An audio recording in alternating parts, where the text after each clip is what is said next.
to have as much input as possible due to the complexity of the case. So we have drawn in forensic archaeologists, traditional archaeologists, forensic anthropologists and human osteoarchaeologists. So all specialists in different aspects of excavation, recovery and analysis of human remains. The government is being urged to stop tinkering with the housing market. It comes as ministers are due to consider reducing the size of apartments. The coalition claims that it will lead to reduced costs for builders and lower prices for home hunters. Former head of the housing agency, Conor Sheahan, says the government should stop interfering. And that's what we have to do. I mean, everything will settle down after a while, and as somebody once said, where there's schemes, there's schemers, and there will always be the clever architect or the cute developer who will find another way of nudging the regulations to get a few more in. It'll settle. But the big thing is to stop the finger wagging, virtue signalling people saying everybody's got to have a perfect house, and whatever their perfect means. That's it for now. We'll have news again in an hour. News Talk weather. Thanks to Ryanair. Swap early alarms for late nights with Ryanair's low-fare flights to Italy, Spain or Greece. There'll be a little patchy rain or drizzle on western and northwestern fringes this evening, dry for most elsewhere, with clear spells across southern and eastern counties. Lowest temperatures 8 to 13 degrees. And now you're up to date on News Talk. The Newsround on Off the Ball.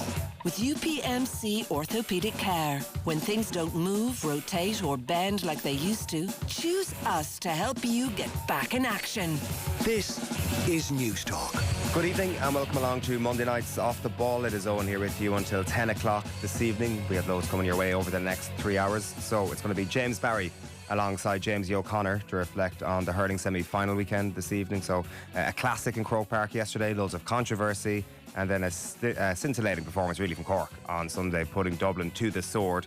So it is going to be Cork versus Tipp in the All-Ireland hurling final. Monday Night Rugby is going to feature Fiona Hayes and Mike Sherry this evening, and we'll also be talking this hour to Miguel Delaney, who is at the Women's Euros. We'll also get a bit of an update on some of the transfers he's been reporting on over the last couple of days as well. Our number is 0879 180 180 if you want to drop us a WhatsApp. Kathleen McNamee is here in studio. Hello, Kathleen. Hello.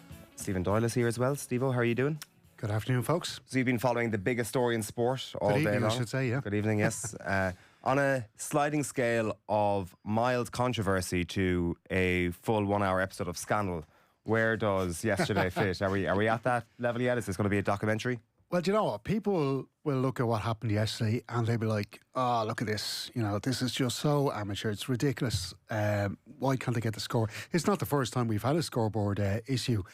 But like, only a couple of hours later at Wimbledon, you've got the electronic line calling system breaking down as well. So, you know, it's happening at Wimbledon. Yeah. It can happen anywhere.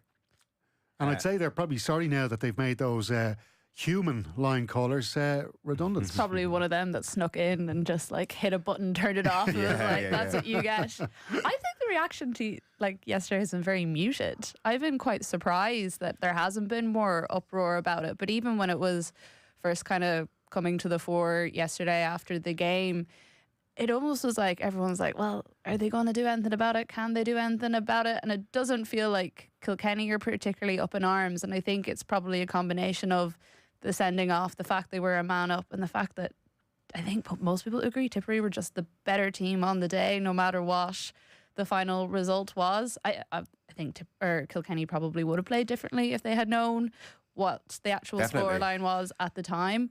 But it almost feels like they've just accepted themselves that they didn't get up for it on the day. Is that out of some sort of hurling honour, some sort of Kilkenny honour, not to kick up a fuss about this, to take your baiting, even if you've been screwed over just a little bit? It does feel like that. I think it's, you know, when we had the controversy a while back with the Kilmacud stuff, and that very much was like the headline for the week, and there was this big talk about it, and, you know, what should they do, what they shouldn't do. We talked about it so much, I remember, at the time. Whereas this, it just does feel a little bit like shoulders shrug. It was a mistake. Let's make sure it doesn't happen again. But Tipperary are going to the All-Ireland. I think you're right. I think we have all realised what the outcome was going to be from the moment this happened. And we all knew that there wouldn't be a replay. Yeah. And therefore we just accepted that, as opposed to actually going through the process first and wondering if the outcome should actually be a little bit different. And if we talk about how the game went, like, I mean, it definitely had a material impact on how the game was played in the closing stages. And 100%. therefore, it could have had a material impact on the result of the game. Like, imagine if that goal wasn't cleared off the line. Imagine that shot wasn't cleared off the line and it hit the back of the net, and it was a draw. That would have been 10-part Netflix series. Never mind Scandal for that. That would have been international news for that sort of.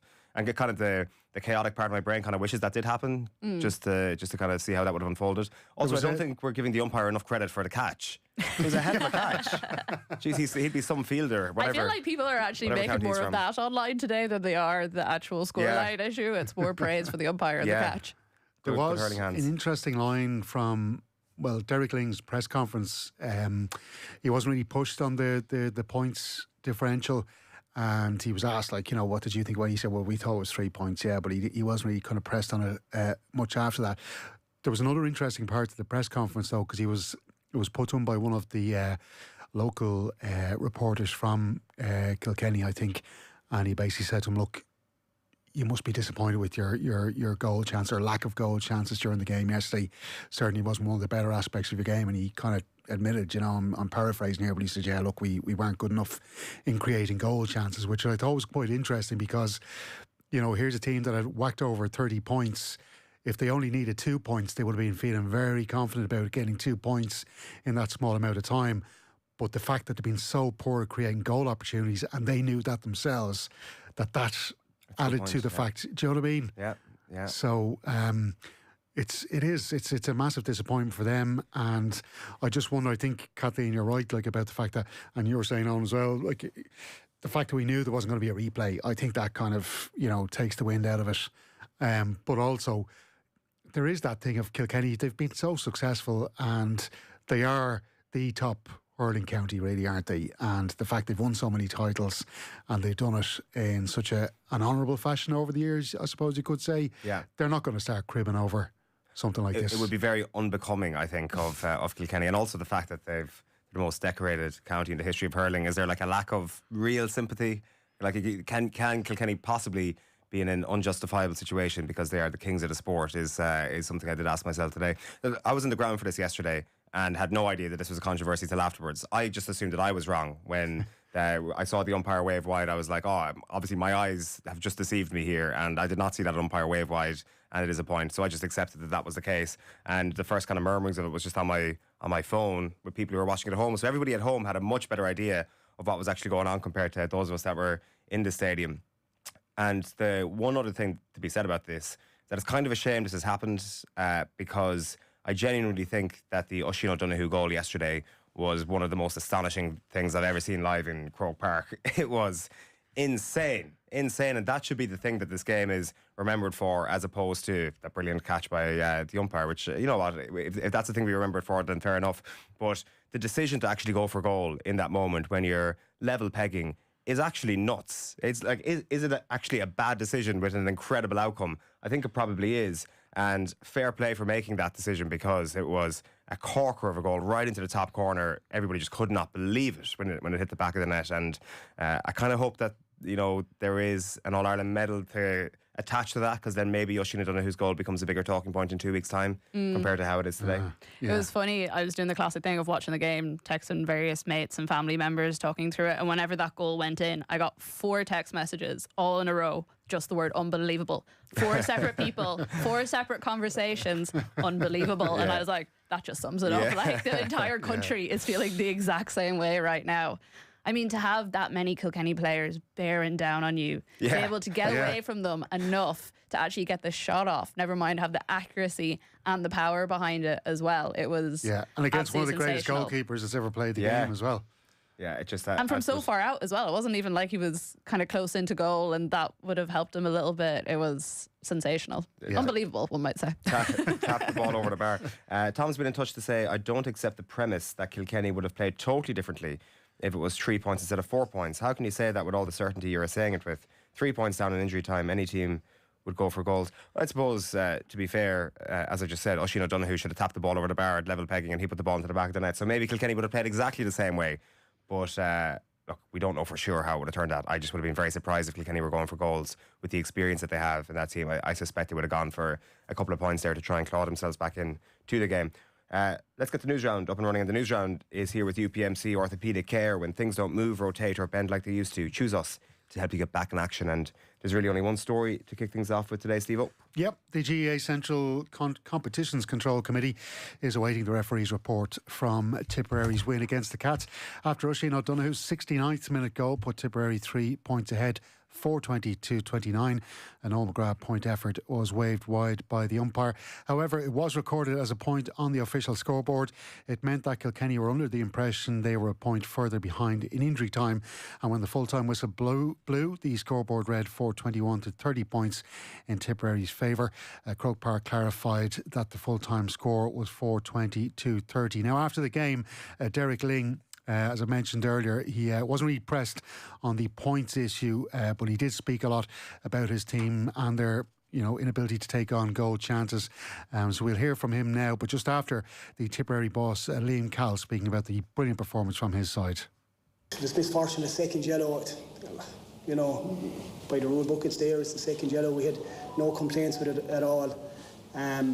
Just disappointed for that, right? Like he commits to everything, and I suppose just before that we probably had really discussed maybe getting Oisin in at that time, and lo and behold, Darragh coming off all right, but we can't get Oisin in his replacement. So it was a bit of a blow at the time, but look, I think it really ignited the rest of the players on the field, and again the impact of our bench coming in had a big bearing on today's game. I really thought they gave us huge energy. Tynan in particular was superb when he came on, and obviously Oisin and Noel as usual giving us that calming influence. So just happy, as I said, that the job is done now, and we try and turn the page as quick as we can and look forward to 2 weeks' time. Yeah, like we would have been disappointed with the goal. Like there was a lot of I think we had the ball, we lost the ball, had it again maybe, I don't know, and I think James had given a free at that stage, the hand was up, and I was kind of waiting for it to be pulled back, and next thing it's a goal. So look, that's sometimes when you go down a man, the effort from just ups and you chase everything down, and we didn't use it well enough, and simple as that, and we weren't urgent enough then with the use the spare man better. Yeah, the managers speaking at Croke Park yesterday. Plenty of reaction to our conversation about this. James has been in touch to say, what about some of the Cork goals? I think this is a comment in relation to me saying that Oisin Donoghue's goal was good. If it was Shane O'Donnell or Aaron Galligan, you'd be having a segment on the show about it. Plus O'Donoghue was definitely going for a point. Roll on the Cork hatred. We love it. Hang on a minute. The best goal of the championship so far this season is Big John Heatherton. For Dublin against Limerick. Yeah, well, yes. God, it is some goal of the year competition, actually. Yeah. And you'd have to say the importance of Oisin O'Donoghue's goal elevates it, but the importance of John Heatherton's goal in creating one of the biggest upsets in the history of hurling is right up there. So, yeah, maybe it wasn't even the best goal scored in Croke Park this year, and there I am saying it's the best goal I've ever seen in Croke Park.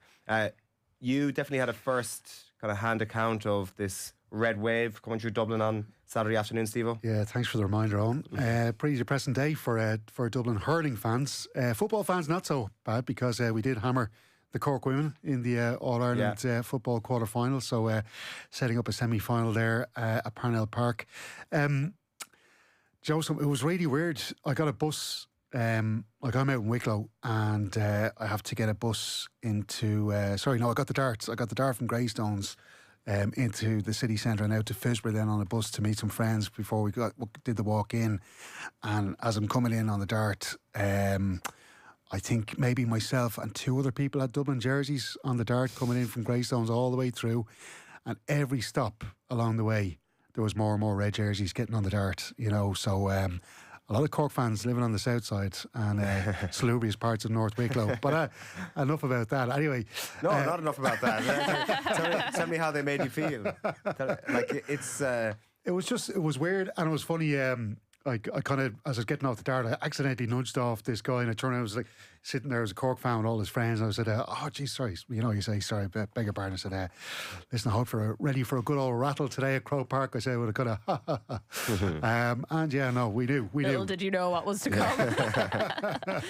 It is a movement, this Cork team at the moment. It does, I don't know, I don't really have a great appreciation of how big the buzz was 20 years ago, but certainly last year and this year, it feels like this is just unstoppable momentum behind this team. I do think they need to win an All-Ireland soon while they have this real support behind them. Not that the support ever fades away with a place and a population like Cork, but it just feels really vibrant and really strong this year. Like an away support in inverted commas in Croke Park like that. When was the last time that you'd have seen that? Look, and listen, this isn't Sarah Graves, whatever, but there's always been this, like in the build-up to this game, I felt, Dublin hurling fans were being patronised a lot, and not by Cork fans, I mean by the general hurling community around the country. It was this kind of thing, the Dublin bandwagoners, Snelby, jumping onto the hurling bandwagon into the semi-final, yada, yada, yada. And like the Dublin supporters were completely outnumbered at Croke Park. Like, I was standing on the hill, and it was probably 50-50. But the rest of the ground was mainly Cork fans. It was probably, because you asked me last week what the percentage breakup I thought it might be. And I was thinking it might be about 65-70 compared to 35-30. And when I got in, it was even worse than that. It was 80-20, I'd say. It was massive. But, everybody was kind of, looking down their nose at Dublin supporters saying, these bandwagoners haven't got a clue about hurling. All this, here's how you'll hear about Dublin fans bluffing about hurling, all this kind of stuff. I was standing in front of a couple of Cork fans. One fella turned around to his mate, he says, which one is the Hogan stand? I was like, holy God, this is unbelievable. What? The Hogan stand? And then later on he goes, which of our who's our number 8? What's his name again? I was like, this is incredible. Dublin getting all this slagging about being absolute bandwagoners, and this is a complete bandwagon occasion here for all the Cork supporters as well. Now, in their defence, if you're just imagine the texts that are about to start coming in. if you're standing in the hill, I'd forgive somebody for not knowing is the Cusack on the left or the right, or is the Hogan on the left or the right. Like not everybody knows. Everybody knows the hill and the Davin, but which one is actually on the left, which one is on the right? And also, naming hurling players is a very, very difficult exercise. If the Cork number 8. Maybe not Cork, but if a lot of inter-county players walked in with their helmet off, we probably wouldn't recognise them. So I'm okay with those Cork fans. I think there's more egregious things that have been said at GAA grounds. I thought they were true Gaels. I thought they were true Gaels. Paudie's been in touch to say an arrogant, overconfident Limerick in the quarterfinals led to Dublin being in a semi-final where they were out of their depth. A Division 2 team has no chance against a forewarned Munster champion. This is unbelievable. Wow. Dublin totally, I don't think you can take away what they did against Limerick, despite how absolutely ridiculous that scoreline was on Saturday. Neil O'Callaghan totally out-tacticked John Kiley in that quarter-final. It was a brilliant piece of management. And he said, in fairness to O'Callaghan after the game, he admitted, look, they got absolutely hammered, but they were trying a certain style and a certain way of play to handle that Cork team, and it didn't work out. And it is still a very inexperienced... the Dublin manager doesn't have the kind of talent at his disposal as some of the other counties, and he tried to go at it a certain way. And look, the Dublin full back line was absolutely monstered by the Cork full forward line. It was no contest between the two. And Dublin played some good hurling in the first half. They weren't too bad. But listen, they were just outclassed by a far superior team. But I definitely wouldn't be taking away the victory against Limerick. That was well deserved. And with 14 men as well, by the way. Tom has been in touch to say spoiled for choice as regards goal of the season, but could we all agree now that save of the season goes to Sean Brennan against Gillan? In the Liam McCarthy Cup, yes, but in the Joe McDonagh Cup final there was a better save than that again, which was save of the year, I believe. Paul Mack's been in touch. If Kilkenny were down to 14 as they should have been, Tipp would have played differently as well, which is true. You're not wrong, but it doesn't disprove the idea that Kilkenny would have played differently if they knew they were 1 point fewer down in that situation. Anyway, shall we move on, Steve? What have you got next for us? Well, Tipperary and Galway will meet in the semi-finals of the All-Ireland Camogie Championship. Clodagh McIntyre's goal helped Tipp overcome Kilkenny by 122 to 19 points in their quarter-final encounter at Croke Park. Waterford's reward for their win against Clare is a last-four encounter with defending champions Cork. Now, we're still awaiting fixture announcements on those games, but the LGFA has confirmed the fixture details for this year's All-Ireland Senior Football semi-finals. Meath will take on holders Kerry in the semi-finals of the TG Carr All-Ireland Football Championship. They had too much for Tipperary and won their quarter-final by 14 points. The other semi will see Galway and Dublin face off for a place in the decider. They got past Waterford and Cork respectively on Saturday. So both last 4 ties will be played as a double-header at Tullamore's O'Connor Park on Saturday week. Meads clash with the 2024 winners. Kerry gets underway at 5:15, and Leinster champions Dublin take on their Connacht counterparts Galway at 7:30. And meanwhile, Tyrone landed their 4th underage All-Ireland football title in 5 seasons. Dermot Martin sent over the winning point as the Red Hand edged out Kerry by a point in yesterday's All-Ireland minor decider in Newbridge. It adds to their 3 recent All-Ireland under-20 championship successes. The texts continue to roll in on the subject. Danny Ryan has been in touch on Twitter to say Tipp also played differently, fully withdrew to defend a goal chance. If the lead was 2 on the scoreboard, probably would have pushed up and scored themselves, possibly a 5th goal too. Better team clearly won. That is true. It did have a knock-on impact to how Tipperary approached it from a defensive standpoint as well, it should be said. You've got more news from the Kingdom for us? Yes, indeed. Kerry manager Jack O'Connor says he'll be without Dermot O'Connor and Tom O'Sullivan for their All-Ireland senior football semi-final showdown with Tyrone at the weekend. O'Sullivan will miss the last 4 tie with a calf issue, while O'Connor remains sidelined with a shoulder injury suffered against Cavan. The Munster champions are hopeful Tony Brosnan, Tig Morley and Mike Breen will be available, while Paul Ganey will look to prove his fitness in training this week. O'Connor was questioned by our own Tommy Rooney this afternoon in relation to the comments he made after the win against Armagh and how his team were criticised. There's loads of times there's been criticism, and Kerry are always in the spotlight given the tradition and the history and maybe the amount of players that have done what they've done over the years. So I'm sure there's loads of times you've ignored it. You kind of weaponised it this time, didn't you? Look, I'm not one of these fellas who calculates stuff, Tommy. But sometimes you just have to, sometimes you just have to go with your gut instinct and say, look, enough is enough here. Like I'm a big enough boy that I can take criticism. But when it becomes personal and when it's said in a kind of a demeaning way, there's 1,000 ways you can analyse something, But when it's, when you just phrase it like being taken out of your misery, that kind of vocabulary has no place inside no camp. We're enjoying the hell out of it. There's no misery in our setup or surrounding our camp. So it was. I thought it was just some of the demeaning language that was used more than anything that I resented. And listen, we move on. I mean, I'm a pretty positive person. I'm an optimist by nature. You'd have to be an optimist, Tommy, to have 3 goals at this job. I tell you the truth now. So that's parked now. I just needed to get that off my chest and get it out there. But that's parked. I mean, I don't go around every day dreaming up kind of, stuff like that to get me fired up or get the opposition or get my team fired up. But as I said to you a while ago, that was an approach for one particular game, different approach for the next game, and that's the way it has to be, That's very interesting. It's mad how much of that Joe Brolly column has actually made it into his brain, because the being put out of our misery line was Joe Brolly, by the way, is publishing texts in a former Trinity student WhatsApp group, one of them being a former Kerry footballer, Dermot O'Sullivan, who he names in his Sunday Independent column, and he's like, we're not very hopeful for Sunday, we hopefully we'll be put out of our misery or something along those lines, and I'm pretty sure that's what Jack is referencing there. So it's amazing how that one column has really got inside that camp and has just motivated him to a huge degree. By the way, that full conversation with Jack O'Connor, we're going to bring you that on tomorrow night's Off the Ball. Tommy Rooney was down in Killarney today chatting to him, and he's also been chatting to Meath manager Robbie Brennan. So loads of good stuff coming from Tommy this week. Just a quick one. If some clothing entrepreneur out there isn't making up T-shirts with Kerry football, enjoying the hell out of it, I don't know what's wrong. What a line. Is it concerning that he's still occupied by this a week out? Well, not even a week out, 5 days out. It didn't do them any harm against Armagh. That's true. So that's... Well, what gets you up for one game? True. It's a hard thing to keep going back to that well week after week, but it's still a short, sharp burst. Can they stay angry for a month after that? Because that's how long it'll be if they make the final. We'll see. We have a high-profile candidate for the Mayo job taking themselves out of the running, Steve-O. James Horan is out of the running on for another stint as Mayo senior football boss. He had been linked with the position after the Westerners' decision to part ways with Kevin McStay this summer. Horan has told the Irish Examiner he's informed the Mayo County Board he won't be putting his name forward and feels it's time for something different. Meanwhile, Cavan are searching for a new senior football boss after Raymond Galligan stepped down following 2 years at the helm. The former All-Star goalkeeper has told the Anglo-Celt newspaper that work commitments are the reason behind his decision. Galligan led the Breffni County to top half finishes in Division 2 of the league in both of his seasons in charge, and they enjoyed championship wins against Monaghan and Mayo.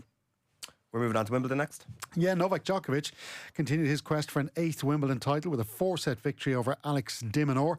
The 38-year-old lost the first set but fought back to book his place in his 16th quarter-final at the All England Club. Djokovic looked in pain for large parts of the match, but he played down any concerns about injuries. No. It was all good. It was just trying to manage sometimes the breathing. Obviously, after 30 plus shots rallies from back of the court, you need a breather and you don't have much time. So maybe that was the case. Yeah, it wasn't a great start for me. It was a great start for him. Obviously, he broke my serve 3 times in the first set. Very windy, very swirly conditions on the court. He was just managing better. I guess the play from back of the court, and I didn't have many solutions, to be honest. But I kind of reset myself in the second. It was kind of a tough game to close out the second set. I think that was maybe a momentum shift where I just felt like, okay, I'm back in the game. It was a lot of cat and mouse play, a lot of slices, and he's so good at it. He's one of the quickest, if not the quickest player we have on the tour.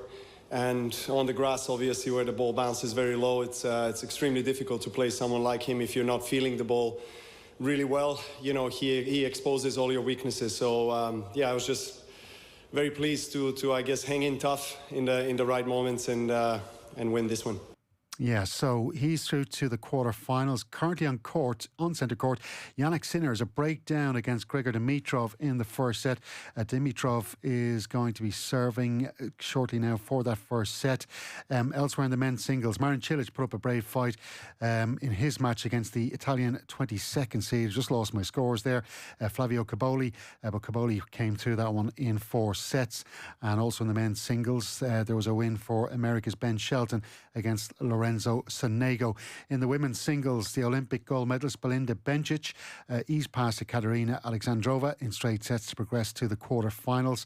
Teenager Mira Andreeva was also a straight sets winner in her match against the 10th seed Emma Navarro, and there was a win for Ludmila Samsonova against Jessica Busas Minero from Spain. And we are awaiting the match between the former world number 1, it is underway, Iga Swiatek against Clara Tauson from Denmark. It's going with serve in the first set there. You have some news from Euro 2025. Big win for the Spanish today. Oh yeah, they hammered Belgium by 6 goals to 2, and it was 2-1 I should say to Spain in that first half. One of the goal scorers, Alexia Putellas, the absolute magician from Barcelona, getting one of those goals, and she got a brace in the end to help her side to a 6-2 win against Belgium. So that's really Spain through from Group B, and their Group B opponents are meeting at 8 o'clock tonight. Portugal against Italy in Geneva. But as Kathleen will know, it's pretty hard to look past Spain at the moment, isn't it? It's a statement, isn't it? Yeah, it is, but I actually also think it's one of those score lines that's a little bit unfair to Belgium, because for the first hour, you would say they really put it up to Spain. Every time they scored, Belgium were also looking to score or else getting those 2 goals. It is hard to look past Spain, I think, particularly after the performances of the Lionesses at the weekend against France. Now, I know I was chatting to you before the tournament start, and I did say generally England are not known for starting tournaments well, but they've never actually lost the first game as well. They've always just kind of scraped by with a win. So it's going to be interesting to see where it goes. This Spanish team, though, is just such a joy to watch, because even when they're not great, they still manage to find goals. I think it was quite telling of this game. Whenever the final whistle went, it shot to Patelis' face, and she just let out a sigh and laughed. And I was like, that sums up what this game is. If you were to show someone the scoreline, they'd be like, that was a hammering. But I think that actually sums up what this was a lot more. Right. Spain were really lucky to get the goals they did.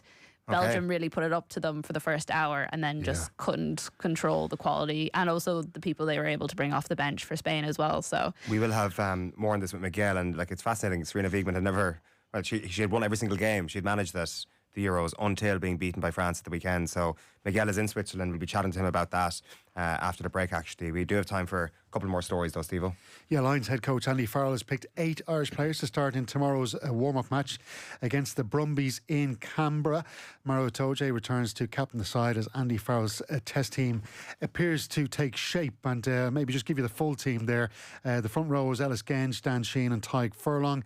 John McCarthy alongside Itoje in the second row. Ollie Chessum, Tom Curry and Jack Conan in the back row. The half-back line, Jameson Gibson Park alongside Finn Russell. On the wings, we've got James Lowe and Tommy Freeman. Blair Kinghorn at full-back with Bundy Aki and Gary Ringrose teaming up in the midfield. With the possible exception, 1 or 2 slots, very much looks like the starting lineup to face the Wallabies in the first test in Brisbane on July 19th.